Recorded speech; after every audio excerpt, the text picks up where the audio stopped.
Je pense sans cesse à toi. Well, hello and welcome to The Foretop. It's a roundtable discussion of today's hot button topics in food and beverage. I'm your host, Catherine Cole. In episode 31, we will be examining the intersection of cooking and performance in three ways. First, we'll discuss the new rockstar economic model that's driving food and beverage media. Next, we'll take a look at the new crop of high-tech cooking tools and how home cooks are using them. And finally, home on the range. What are celebrity chefs like behind closed doors? We are not in the studios of OPB today, so you might hear a bit of background noise because we are at Jackrabbit, the very cool restaurant in Portland's Dunaway Hotel, helmed by celebrity chef Chris Cosentino. And I am joined today by Christopher Kimball, the guy with the bow tie. I would guess that his name is very familiar to most of our listeners from America's Test Kitchen, Cooks Illustrated, many, many cookbooks, and now Christopher Kimball's Milk Street, which is a magazine, television show, radio show, and cooking school based in Boston. Welcome, Christopher. My pleasure. Thank you. And Matthew Card is food editor at Christopher Kimball's Milk Street and has contributed to many other national food publications, such as Fine Cooking, over the years. But I know you also as a compatriot at The Oregonian. It's very nice to see you, Matt. Thanks for having me. And Carrie Welch, co-founder of Feast Portland, president of Little Green Pickle, a marketing and PR firm for food and beverage industries, who was for many years a vice president at Food Network. Hi, Carrie. Hi. Thanks for having me. And now for our first topic, the new rockstar economic model that will save food media. Thanks to televisions, computers, and phones, cooking is now digestible anywhere. While food media is increasingly fragmented, some brands are growing stronger by staging live IRL events. Chris Kimball, I want to start out by talking about what you're doing here in Portland today and the show you'll be doing at the Aladdin Theater later tonight. What is a Milk Street live show? I used to have a dead cover band. It didn't go anywhere, so now I'm doing Milk Street Live. It's just my substitute for that. We're on stage for a couple hours. We go around the country with Matt Card, who's here, obviously, my food editor. And it's about bringing the audience up on the stage. I mean, it's interacting with the audience. I thought years ago when I started this, I actually hired a director to help me, and she told me that it was really about me. And I said, I don't really think that's what the audience wants. And she said, oh no, this is about you. So I did the first show, and I realized she was wrong. So it's about the audience. So we bring them up, we do a cooking contest, we do a quiz, we do a live screen test. Was a lot of questions and answers. There's back and forth. I try to insult the audience as much as possible. They try to insult me. So, we make fun of each other. So that's what the evening's about. I think if you're a home cook, you share something immediately with everyone else who cooks at home. So there's that bond, and so it's easy to have a good time with other people who enjoy home cooking because you have a lot in common. It also sounds kind of exhausting to me to be on the road. How many shows do you guys do a year? We do about a dozen. Actually, next year we'll do a spring tour. I haven't told Matt yet. Matt will be doing spring tour. And a fall tour. It's fun. You go out and do 3 shows a week. We did a couple weeks back to back, and then we took a week off. It's fun. It's actually, I look forward to doing it. It's fun. I mean, it's energizing with the audience. It really is fun. Especially if you have a good audience, and you can always tell, before you go on. A couple of years ago, I was doing it, and there was dead silence. You get behind the curtain, you just hear nothing, and you just know that's going to be a very long evening. But almost all the time, you hear a lot of murmuring, and there's energy in the audience, and I guess it must be like, being on Broadway. It's like some nights you have a great audience, and some nights you don't. But most of the time you do, and the audience gives back a lot, and it's just fun. There's an engagement with the audience and our readers that I really enjoy, and I like meeting them before and after the sets, and really working for a magazine and the cooking show. It almost feels like you're working in a vacuum sometimes. So this engagement with people who are so engaged with it and so knowledgeable and so thrilled to be there. I mean, we have people traveling 4 or 5 hours to get there. There was a couple last night who wanted to know all about the tattoos they'd seen on my wrist during the cooking show. So that Because you're from Portland. And what did you tell them? Nothing. There's just this engagement. There's this. I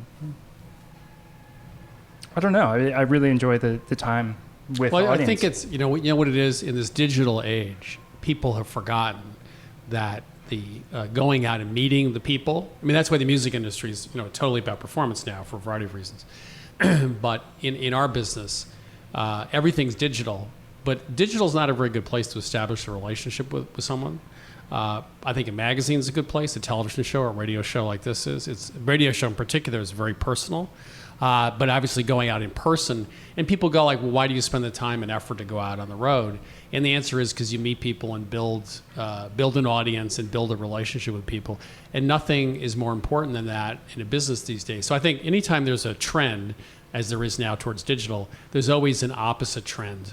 And that's very high touch, in-person contact.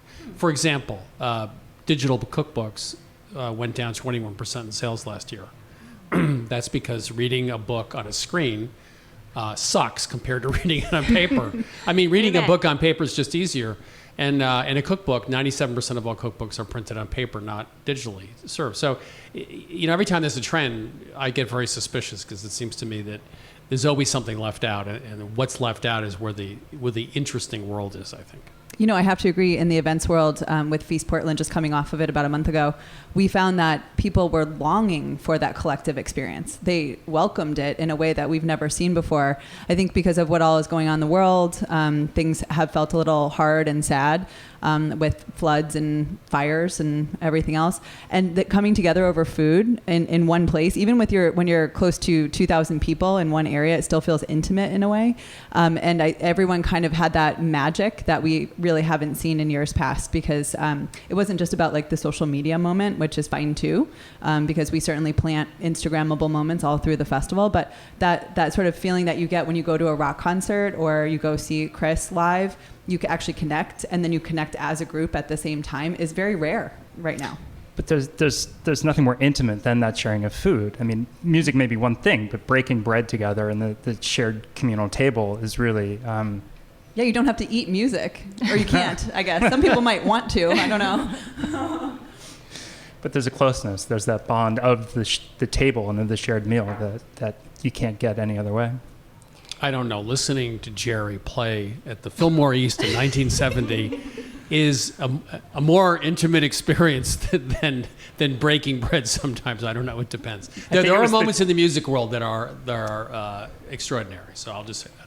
I think it was the tab you shared that night. No, it wasn't. It was it was just the playing. But you might be the Jerry for some people. That would be wonderful. Yeah. That would be terrific. So, Carrie, did you do live events when you were at Food Network? I did. My 10 years at Food Network was a wonderful experience because not only did I get to sort of see the chefs in their, professional and then also natural habitats, I was trained to do pretty much anything as it relates to food. If you want a book launched, we did book tours. You want to launch 8,000 shows in 1 year, we did that. You want to launch a Wii game, basically anything that they could think of, we did. We launched a magazine while I was there. So it was fun because I got to work on the South Beach and New York City Wine and Food Festivals and helped co-create the New York Wine and Food Festival with Lee Schrager from South Beach, who does Southern Wine Spirits, and also the Food Bank for New York City and Share Strength. So it was quite a ride. It was also the time when celebrity chefs were coming up, like when that trend was first starting. For me, I feel like the live events is something that is, everyone wants to do it. It's extremely difficult, detailed, and filled with blood, sweat, and tears. But when you do it and you get it right, there's nothing like it. It's interesting that it seems like you can't launch a media brand today without having a live event component. And, it's been interesting to see Milk Street grow. Sort of the live events started from the very beginning, right? Didn't they? Yeah, that we launched in the fall of 2016, a year ago, and we started with live events. Actually, we just had a charter issue of the magazine out after we were doing live events. Yes. So that was the first thing we did was live events. It's like in the media business, it's all about personal relationships still, the way it was 100 years ago. And so, and people forget that. They think that you can promote a business through email. No, you have to actually know people. And if you remember that businesses are based upon relationships, as every business is, with your customer, with the media, with everybody else, that's really important. And so I'm so fascinated by the old world, the old world of media and print and other things, and television, radio, and how that is still so important in this new world. Take two examples. Radio. Everyone thought radio would be dead and gone, but it's not. And podcasts are now obviously one of the most exciting areas, and really one of the most creative. Everyone here is shaking their head saying, yes, I agree.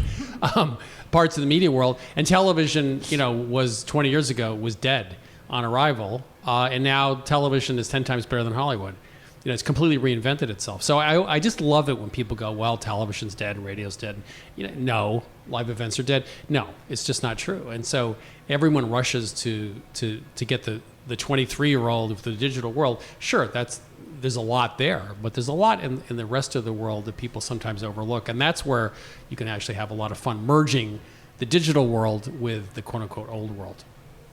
Can I ask a really crass question? How much do tickets cost?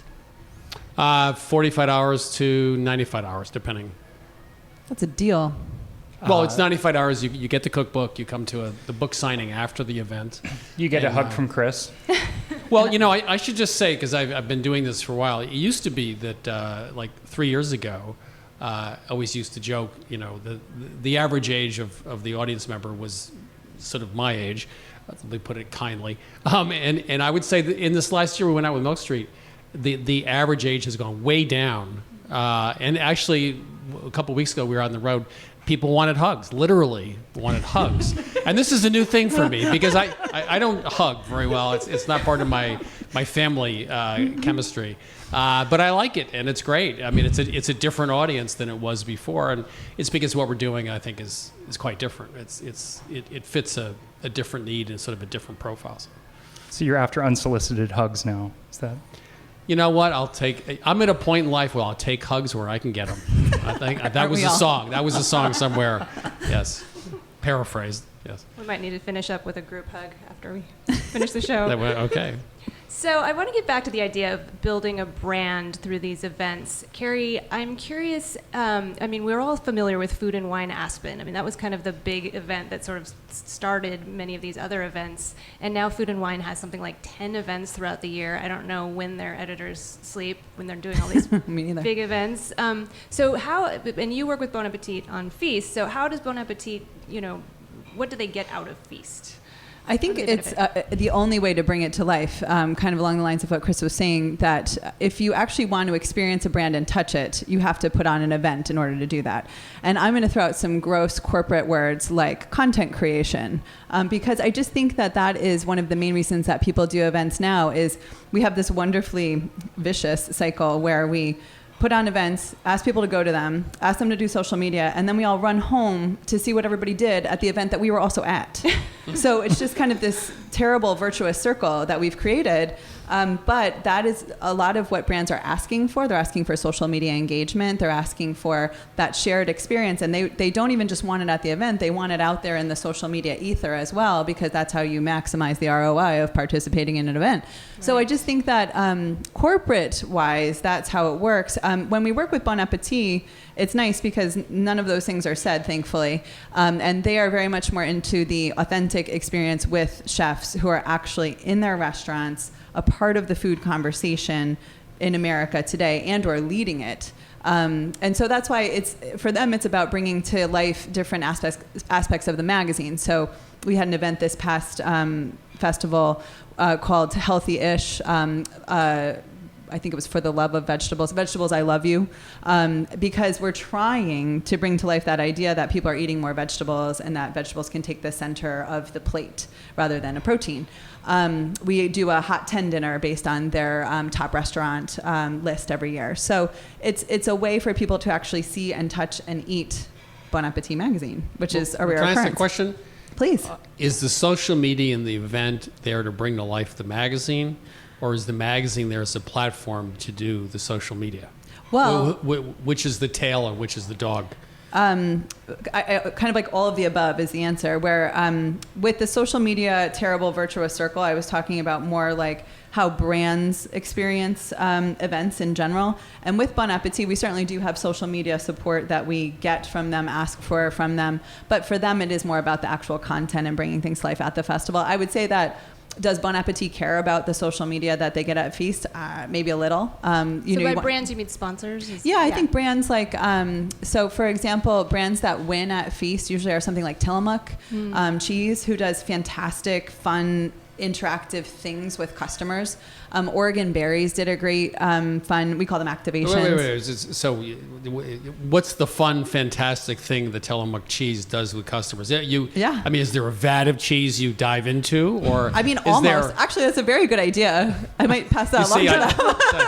Cheese curd diving? Tillamook, are you listening?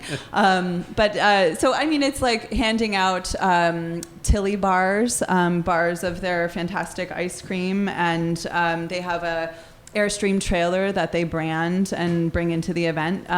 Sometimes people go so far as to make like faux campsites. And one year, Dave's Killer Bread was a sponsor, and they did a campfire inside of one of our events where they roasted marshmallows, made s'mores, did the whole thing. So I think it's that interaction with the customer is really important to those types of brands. So that's what I think of when you say brands. I don't necessarily think of Bon Appetit. They're, of course, a brand, but to us, they're a wonderful national media partner who brings with them content rather than brand activation in a way.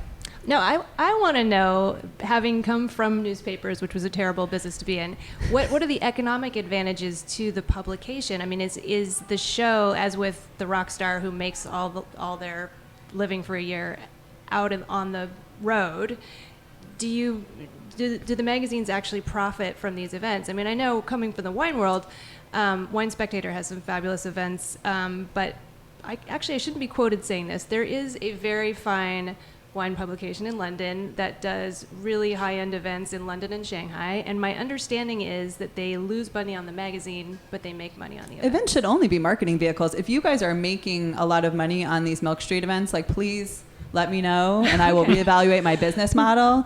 But as far as I'm concerned, I just don't feel like events are huge money makers. Yeah, for a lot of magazines, The Atlantic, for example, my understanding is the event business is the only thing that does make money.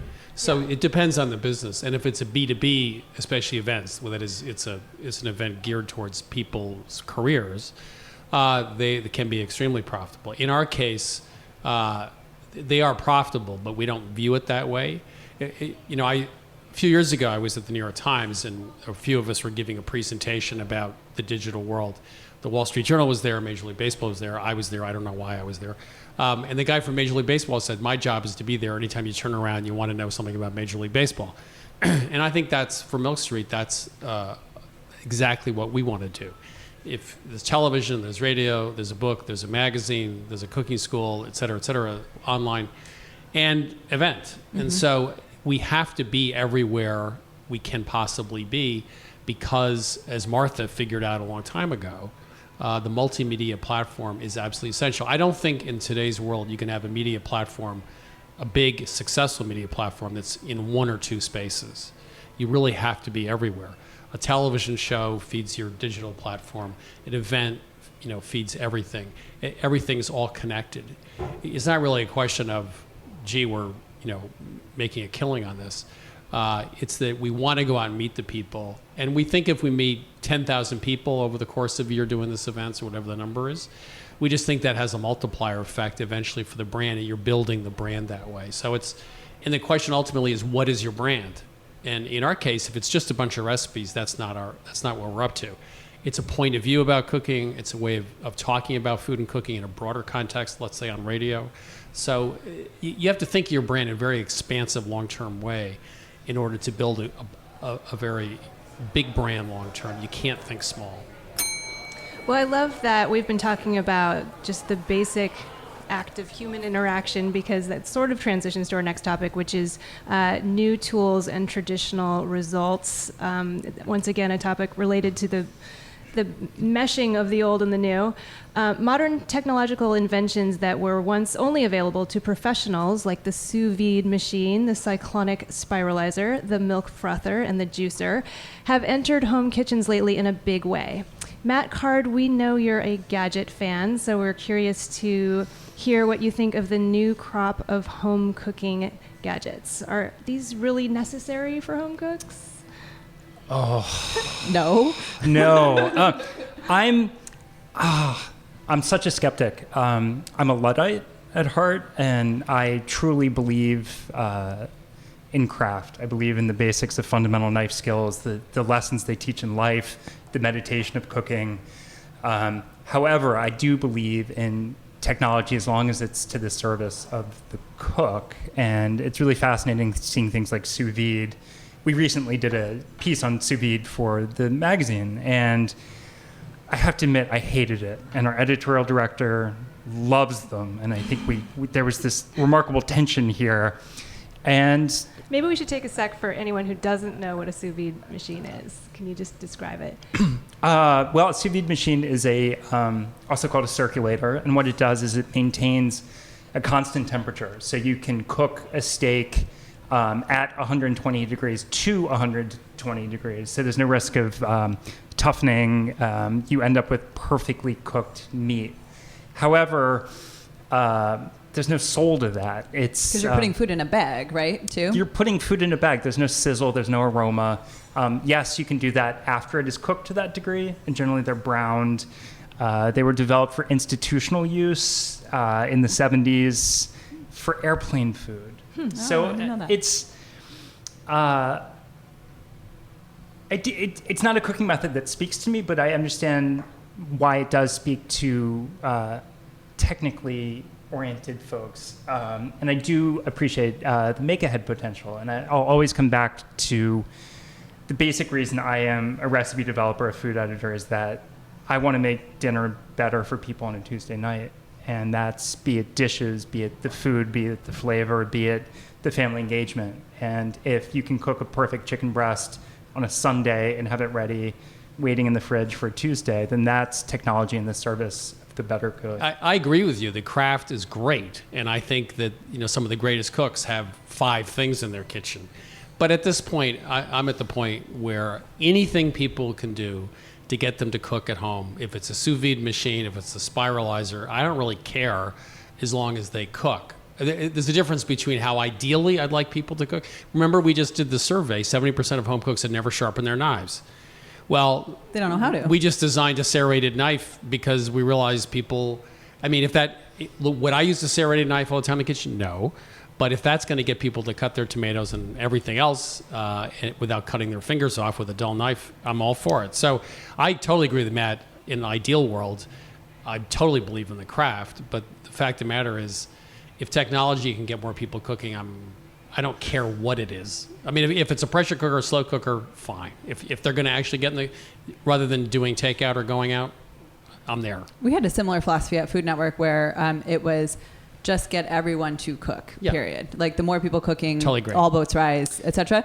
Though I feel like for my own personal life, I am kind of like somewhere in the middle of the two of you because yes, so I don't cook in my family. My wife cooks. She's a trained cook. So I just let her because she's the one hovering over me thinking I'm going to cut my fingers off whenever I use the knives, which I don't sharpen because I don't know how to, and so on and so forth. So I'm like your regular everyday Jane in the kitchen. But I use the slow cooker because it's a wonderful crutch for me. I throw ingredients in it, I set it, and I leave it for 6 hours. I go to work, I come back, and dinner's almost done. So that's kind of like, I don't know, for us, it's a little bit of a middle ground. But I feel like there's that pursuit of the quick fix. Yeah, which I'm a definite victim of or proprietor so much of this is, the fondue pot. How many people buy sous vides and then put them in the back of the cupboard and then forget about it because so it's not plugged in, it's not charged. They get confused by the directions when they could have just put it in a Dutch oven in the oven for 2 hours. You're talking about my bread maker. I know you are. Yes, I am. I mean, bread maker. Bread maker is the 80s equivalent of the sous vide machine. This is true. Maybe this isn't a new trend because every decade has its own gadget or gadgets. We are looking for technological fixes to anything and everything instead of putting our phones down and interacting with our children face to face, we text them. And cooking's the same. Can I just comment that this conversation is happening in Portland right now? This is like, I feel like I'm in Oz here. I mean, guys, there's a real world out there, guys. It's not what we'd like. It just is what it is. So, when you go out on the road and bring people into our cooking school in Boston, you find out what they really do. I mean, one of the great myths, the greatest myth about cooking is we have this myth about how people cook at home, right? And we don't, most people, mastering the art of French cooking says it all. Mastering an art. Well, guess what? Most people, if you give them a knife at home, and look at how they hold the knife and other things, people are not professionally trained, and there's nothing wrong with that. It's just people don't have time. So I think we should deal with the reality of the home kitchen the way it is. And what I've always tried to do is to understand what that reality is and talk to that, not talk to what I would like it to be. I have kids who are almost 30. Believe me, I've gone through many iterations of what I thought parenting was and how I thought my kids should turn out. And it turns out that there are things way beyond your control. And you might as well just deal with the facts on the ground and do the best you can. And if it's less than what you want, at one time you should, on one hand you should say, here's what I believe in, here's the way I like to cook, etc. You have to have those standards, but then you also have to deal with reality. And you have to do both. You can't just give in. I agree with Matt. You just can't give in to the quick fix all the time. At the same time, you can't expect people to, do all their prep ahead of time, read the recipe, forget steps, substitute pork for chicken, for shrimp, for fish, and why doesn't it work? As they do all the time, and blame the recipe writer. You have to understand what's really going on. At the same time, you have to have some ideal at the same time. So I think it's both. Oh, well, I feel so much better. Just let me off the hook. Yeah. Well, you can let somebody else do the cooking. You're all set. Yeah. I think I always think about those issues as we design recipes for the magazine is what's the narrative of the recipe and the technology, the skill involved in that. And like now I'm much more conscious that most home cooks don't want to deal with raw meat in their house. So how do we use ground meat? How do we use prepared cut meat? Using mandolins for more. I think, in my experience, home cooks are they're not just embarrassed, they're ashamed of their knife skills. I have to say my mandolin is collecting dust. I'm sorry. Here's the thing. I never get it out. Yes, because everybody lives in fear, but and for good reason. I used it for like 3 months, and then we lost the love. I lost 3 weeks ago, our test kitchen director at Milk Street did a number on her finger with the mandolin, as I remember. Well, I think she's a baker more than a cook. Could I just comment that happened in our kitchen as well? You should be very afraid of your mandolin. There's a reason. They make stainless steel gauntlets. Harry Smith on the CBS Early Show many years ago, when he was running that show, great guy, they brought in they had a segment with a younger chef, and he had, I think, 9 stitches by the time he was done on that show with the mandolin. So yeah, you want to be careful with that. So why I bring up the mandolin is, in my experience, most home cooks are uncomfortable. They're ashamed of their knife skills. And this goes back to the craft and everything else.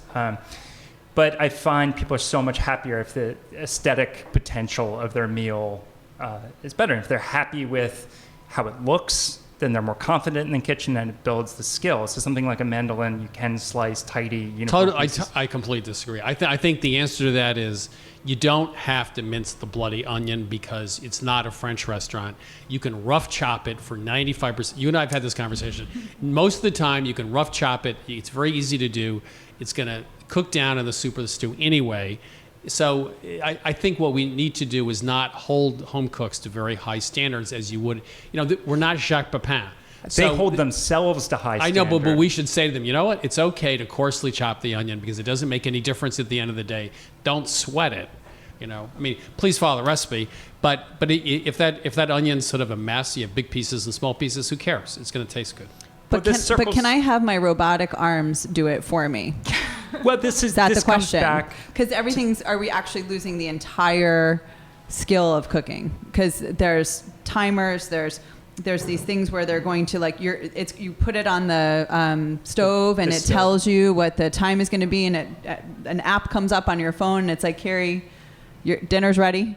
I just feel like some of that stuff is creepy. And grocery stores switching to all the pre-cut stuff. Well, could I ask the obvious question? What is cooking? I mean, we what don't have time for that one. Mind blown. Mind blown. What is it? No. I mean, in Vietnam, you'd say it's a Buddhist mindset. It's the right way. It's the right approach. In Japan, it would be how you move in the kitchen. So it's something a lot more than putting food on the table. And the question is that what we're up to in the kitchen? Or are we just getting food on the table? If it's the latter, the robot can do it. Wow. If it's the former, which is what you're suggesting, which is not a bad idea, then you'd have to rethink what I just said. I think that comes back full circle to what I said, which was technology in the service of the cook. I have to say, when I was preparing for this segment, I read a funny piece in The Guardian where the columnist got a home molecular gastronomy kit, and paragraph after paragraph, and the conclusion was it was slightly dispiriting how little food we made. And it's like a long string of solidified soup. It's like this is not useful. This is not applicable to life at home. But molecular gastronomy was never intended for the home cook, ever. Right. True. I mean, it's like Heston Blumenthal, fooling around, doing strange things with spheres of solidified oil. I mean, that's great, but that's for a restaurant where it costs $600 for two. It's performance art. It's couture clothing, which is fine. That's right. It's couture, and you're not going to wear that to work, right? At least one would hope. Some of us will. Some of us might want to. Yes. Well, speaking of performance art, let's transition to our third course: celebrity chefs off camera. Culinary celebrities loom large in the media, but what are they like behind the camera? Carrie Welch, for 10 years, you were the head of public relations at Food Network, so I'm curious to hear about your experiences working with star chefs. They really need to be on top of their game in order to cook, talk, and interact and address the audience. I think Chris and Matt know something about that as well. And it just seems exhausting. So I'm just curious what these talented people are like once the cameras turn off. They're just people. I mean, it's just, to me, I feel like it's always that celebrity weirdness that America and the world wants to have, where we build people up to be something that they're sort of not, based on a couple of characteristics that they might have. So I think that what comes with fame is a lot of responsibility. I think that your fans start to see you a certain way, and you might want to play into that. You might want to keep that up. So sometimes what you find with, I would say anybody who's famous, feel free to disagree with me at any time, is just that they might be more reserved in their regular life. A lot of times when I was, I spent a lot of time in green rooms. I'm sure the two of you can relate. Green rooms, cars, travel time together, which is, kind of intimate and kind of funny to be like, okay, so now we're in the car and we're on our Blackberries back then working. So a lot of what I saw was like rest and kind of like recouping, because what Chris described at the live events is a lot of what I saw, where you're giving a lot of yourself to that crowd. You have to kind of put yourself on display in a way that might feel a little unnatural. Maybe some people are built for that, and that's their life stream to be famous. But in cooking and food, it's a little strange, because a lot of these chefs have spent 25 years behind the stove, and now they're the new rock stars. Can we retire that rock star thing, do you think? Like, I just kind of think we're done with that at this point too. And so in any case, for me, I was really thrilled, being like a 22-year-old from nowhere, to just be behind the scenes watching these people run their businesses. A lot of what I saw were conference calls, HR calls, financial calls, like just getting business done at any hour of the day, in between moments. There was no time wasted. And then we would go have fun. We would go out to bars and clubs and like cool, fun places, depending on who you were with. Some chefs are more conservative than others. Most of them usually like to go out and have a good time. So I don't know. For me, I feel like the whole celebrity status thing is a little, it's like almost like an awkward costume that comes in and out of a lot of chefs' lives. No, I'd say there are two types. I think there's the Alton Brown of the world, who is a performance artist and a professional performance artist. And enjoys it very much. Enjoys and knows how to do it, but Alton Brown, in the personal life would be not that, right? I mean, There's a very different Alton Brown. I've never met Alton Brown, but I read Kim Severson's piece in the New York Times, which would give me that point of view, and just an amazing performer. But he's a professional performer. And then there are other people who just stand up and are themselves, maybe a little more energetically, but there's really no difference between them on camera and off camera because they don't have the capacity. I've always said, people ask, well, how come your TV show is the way it is? And why didn't you do a game show or something? And I said, well, because that's the only show we can do. We don't have. It's not like we could plan. Here's 6 shows we can do. Let's figure out which one the market When you're not going to change yourself. Because it's not even worse than that. We don't have the capacity or the skill to do anything else. But whereas Somehow I doubt that, but well, no, but Alton Brown could do that. Sure. Because he created the persona for the stage because he's a professional, really, actor, I would say. And many other chefs are just who they are. Jose Andres is Jose Andres. He's a little quieter in his personal life, but he's Jose Andres. So I think there are different types of personalities out there. I think a lot of them are entirely misunderstood in a way, too, that you can never really correct. Rachel Ray being one of the... So when I was 20-nothing, I started working with Rachel Ray, and she came to the network as a girl from upstate New York. And when I had drinks with her at the Royalton Hotel, because I was the network, executive being super fancy, I had a martini. I was like, well, I'm gonna show her, and she had a Bud Light in a bottle. Just say a Coke and rum. Really, yeah. But she said, she's like, you guys are champagne, I'm beer in a bottle, and I don't know what I'm doing here. And I was kind of like, right, well, that makes 2 of us. So, but it was really interesting to me because whatever persona she has since kind of grown from then, I know she's still that person inside, and she was the kind of person who would deliver her favorite Barolo red wine and olive oil from her particular part of Tuscany that she enjoyed going to herself to all of our offices to the day I left. Wow. So I just think too, people underestimate how much celebrities are actual real people and have the same insecurities and I don't know, just lives that that we do. Rachel Ray, as I do her show occasionally, she is the best. She's a performer. She is Rachel Ray. I mean, when I first met her a few years ago, she gave me a big hug, going back to hugs. And then I saw her phone. It was a little flip phone from the 90s. It was like a $20 phone. Uh-huh. It was complete garbage. And I said, well, why didn't you buy a phone? I mean, you have the money. Well, I can't figure out how to get my names and addresses off of it or something. It was like great answer. So she has this $20 plastic flip phone. And it just makes me so crazy when people say, well, I don't like Rachel Ray, I do like whatever. Well, Rachel Ray is the kindest, nicest person in the world, and she's not acting. This is Rachel Ray. When she does her show, she comes out before every show with a cup of coffee and talks to the people. She doesn't have to do connects that. With them. And connects with them. And she has an amazing ability to connect with people in person and also in front of a camera. And she gives, she has hundreds of employees. She does, over the summer, they're usually not filming. They just started filming in late August, again, after a 3-month break. And guess what? She didn't take any vacation. She was out there doing nonprofit work, doing stuff for free, helping out friends. And so it just drives me crazy when people they look at a celebrity and say things. They don't know them. And she's like one of the nicest person. Jose Andres just spent 2 weeks in Puerto Rico feeding people. Right. And he's got 23 restaurants. He has thousands of employees. And how does he have time? He was in Haiti for 2 weeks with the Clintons when that happened. Mm-hmm. Here's a guy who just doesn't have time to do this, and he makes time to help people. And you just go, I wish people would give the people they see a break sometimes. Because some of those people are just wonderful people, but they don't know that. And I think, too, that people grossly underestimate what it takes to be famous and to keep it and to then also be a chef in a kitchen at the same time. I mean, because a lot of the Food Network chefs would say, you know what, I really have to go back to my restaurant because it's not, unless you're on a certain level, you don't make a lot of money. If you are kind of in that entry level position at Food Network as a on-air talent, it's not millions of dollars from the get-go. Wait, how much could I make? I mean, we can talk after the show. Can you give me a gig on the Food Network? I actually sat down with the Food Network years ago. It's been 7 years, so. The Food Carrie, Network. Can we talk? The Food Network made it very clear they had no interest in me ever. Oh. That's I'm nice. a public television guy. Oh, I love public television. So, but I really think that the stars have to align in a way that people don't quite get. There are people who have been vying to be on the network since when I was there, and then I see them get a show yesterday.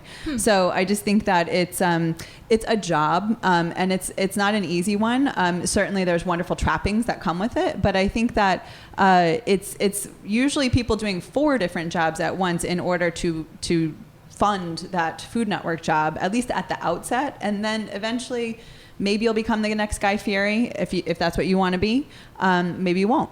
And then maybe it will all be for nothing. And then you're back at your normal daily life. I don't know. But it's an interesting game because I think that television is not about food. And it's not really ever going to be. It's about ratings. So there's a lot of decisions that are made that have nothing to do with cooking. Shocking. I can't believe maybe you just that's said why it didn't work out. I can't believe you just said it's about ratings. What about just the physical act of having to cook in front of all these people and perform? I mean, Chris and Matt, I want to know, do you guys go home and cook a big meal for your family, or do you just want to collapse on the sofa and nap for 8 hours after a show? I find remarkable pleasure in cooking.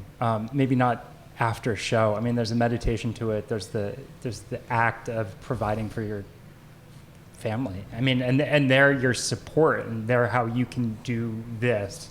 I mean, I couldn't do the show without that. It's exhausting, but cooking is what I do, and I'm most comfortable in that process and the act of that creation. And I don't know. No, I completely piss off my wife because we get 4 hours of sleep a night because you have to get up at 3:30 in the morning to get a plane, and then you do stuff all day, and then you do it. You get back at midnight. You do that for 3 or 4 nights, and then you go home, and you're completely useless. I mean, you get through that. It's so much fun, and it's great being in front of the audience. You go home, and then you get home, and your family's there, and hopefully they're glad to see you return. and you're just completely useless for 24 hours. And then the next thing you do is cook. But yeah, it takes time. I mean, you have to recover from it, and it's. Yeah, I mean, then cooking, then you take a day and, Then you cook all day. And you cook all day, get some exercise, and then you're quasi-human. But it really is, I mean, people always ask, where do you go out to eat? And people have no idea. Well, actually, from 5:30 to 12, you're busy, and then you have to get up at 3:30 in the morning. So there is no, hey, let's go out and party. Although if it was Julia Child, now she would have gone out and party. Her producer Jeff Drummond always told me, like, after they shoot all day, it was 6:30. Everyone wants to go to bed; they're exhausted. And he was like, "Well, let's go out."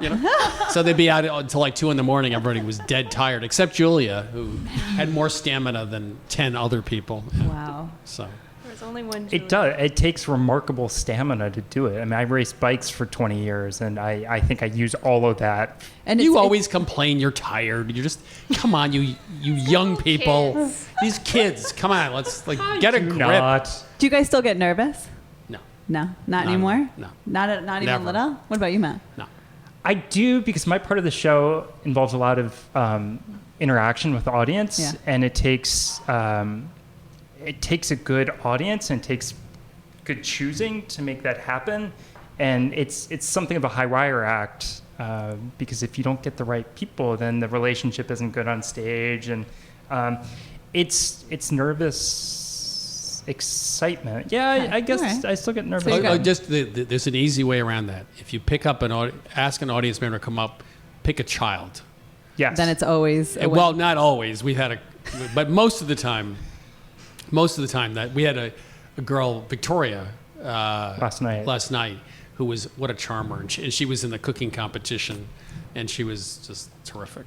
The audience loved her. So that's one clear winning way. Yes. Get someone under 20 on stage. We've had there was the opera singer last week. Yeah, we had an opera singer. What? And I asked him afterwards to sing a song, and he was amazing. And he just belted it out right there. He was just amazing. The theater went dead silent. Yeah, it was wow. we could have walked off and had a cocktail, and it would have been fine. Bye. And then someone last night used to work in a diner and cook for Bruce Springsteen. Cool. And talked about Bruce Springsteen before he got famous and what he was like, and he always left a $20 tip. And so eventually we'll learn how the audience can do the whole show. And Yes. then we'll just stand up and start and end it. And then we'll We be just all fine. need chair and a bottle of bourbon. The best part is the end when we have one of those T-shirt gun things, So a year ago, in our audience is a public television audience. So I said to them, what does that mean? They're like well behaved? Well, I figured they said like nobody, public television Quiet. people don't want a T-shirt gun. That's only for like the cake guy or something. So I said no, I will do it. So the first time we did it, everyone went crazy. They're shouting, Everyone they're screaming, they're jumping up and down. This is public television. So I said, look, everybody likes a T-shirt gun. It's like you have to have some. You just got to have some fun. And I think what you have to do is let the audience give them an opportunity to have fun. Okay, I'm interested to see what Okay. Portland will do. We've lost control of the discussion. It's not the celebrity chefs who are crazy, it's the audience. Oh, yeah. Well, sadly, we have to move on to our dessert course and finish up this episode.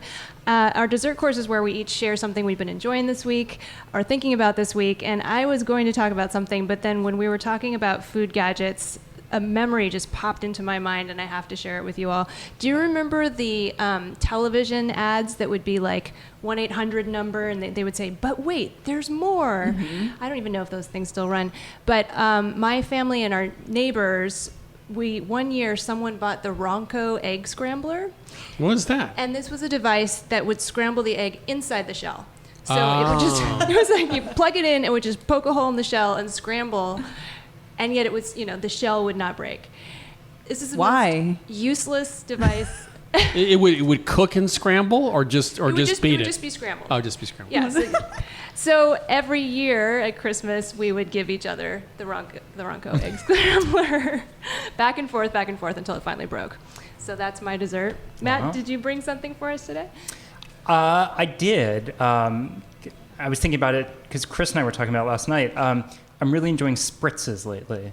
Ooh, we talked about them last episode. You did? Yeah. Do you have a favorite recipe to share with us? As long as it involves Point de Mace. I've become a big fan of sweet vermouths, especially Point de Mace. And I like spritzes because to me, it's not necessarily that I want to drink, though most of the time with Chris, I do want to drink.